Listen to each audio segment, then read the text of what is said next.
Thanks for your time, Mr. Mohapatra. Let's start with the recent demonetization debate that is going on. How is technology handling demonetization? We can see a lot of Paytm being used a lot overall. We can see a lot of e-money being used overall. But do you see some more steps that can be taken in this direction? Absolutely. I think it is a very good, most appropriate and apt policy intervention to take the country from a cash economy to a large amount of bank economy or digital economy, which is accounted for. There are various kinds of data points, and I'm told only 15% of the total money that was transacting was on either through bank or through legitimate channels, and it would have on its normal course taken tens of years, 20, 30, 40 years to reach any acceptable proportion compared to some of the other countries. Correct. But this for sure is going to accelerate the process of more banked and more legitimate channel of spending. It will be generally good and all around for the economy. Coming back to the support, I think technology-wise we are there. We are as a technology community have different kind of solutions, whether it is smartphone-based solutions, whether it is mobile-based solutions, or it is solutions using coupons, wallets, different kind of logistics.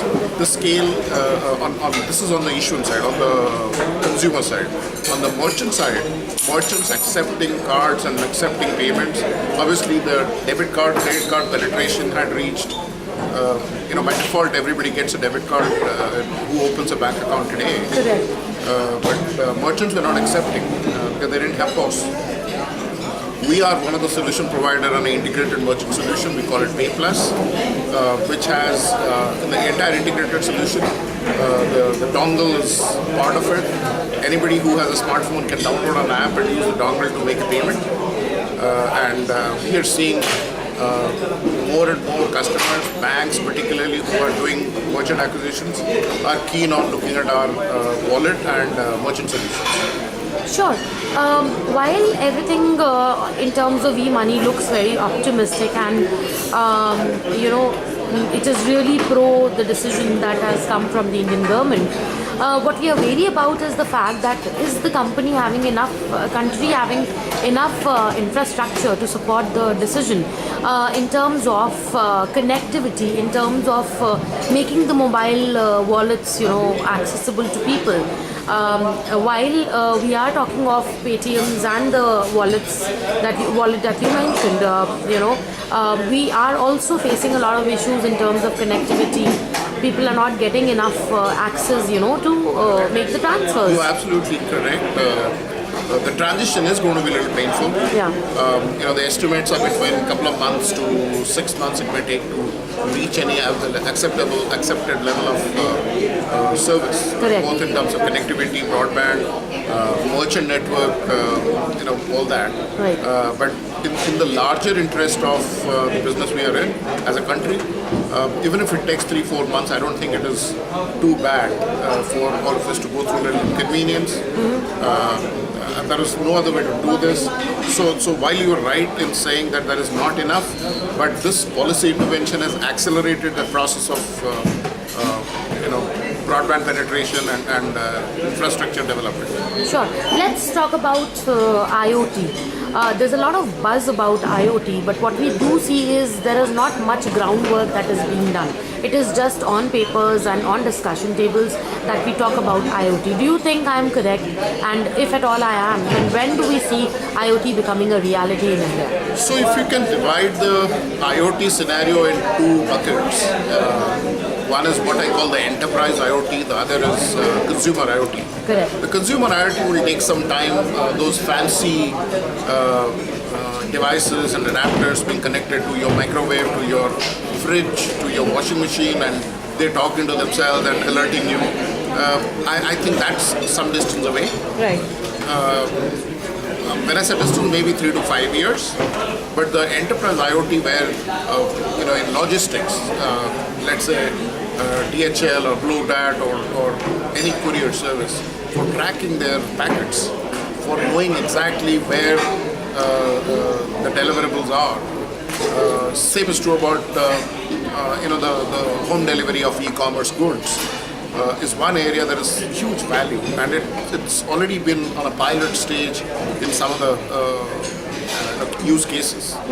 Same is true about manufacturing, where you track semi-finished and finished, what in financial terms called is work in progress, the warehouse, the logistics. That's another application. So these are some that will happen quicker or sooner. So it's something which is beginning to happen. People are doing trial, people are seeing value now, and the adoption will accelerate as it goes.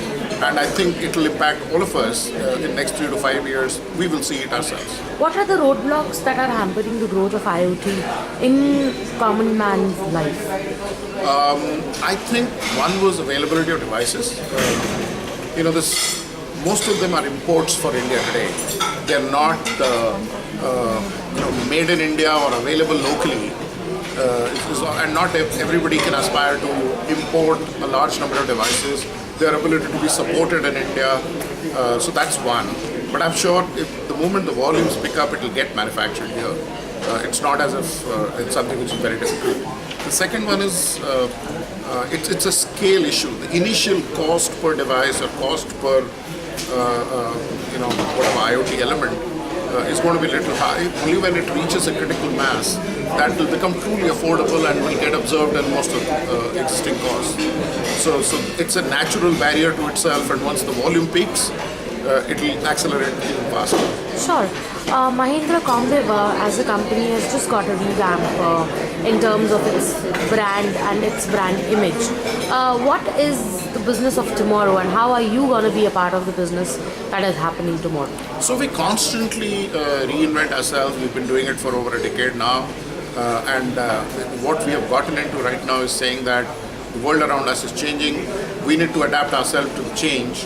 We constantly want to remind all our employees, all our stakeholders, our business partners and our customers, and keep in mind and laser sharp focus on the business of tomorrow in terms of the change that is impending and how we need to adapt ourselves. So whether it is in the data or the content or the mobile commerce or mobile payment space, we constantly keep looking at these three areas for our business of tomorrow. And that the focus of business of tomorrow is anticipate what tomorrow is going to be and prepare ourselves for the tomorrow rather than responding to market needs. Sure. What are the key technologies that will make an impact on the business of tomorrow? Actually, that's been already talked about. I see from a technology point of view, the cloud and the IoT would obviously be significant. For us, cloud would be a big one. The machine learning is going to be, or AI, artificial intelligence is going to be the other big one. The bots will play a big role. The user experience and associated technology for improving user experience as it technology percolates to common man is going to be a significant one.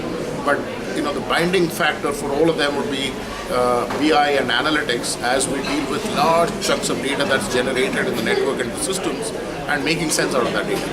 Sure. Thank you so much for your time, sir. Thank you, and you're welcome.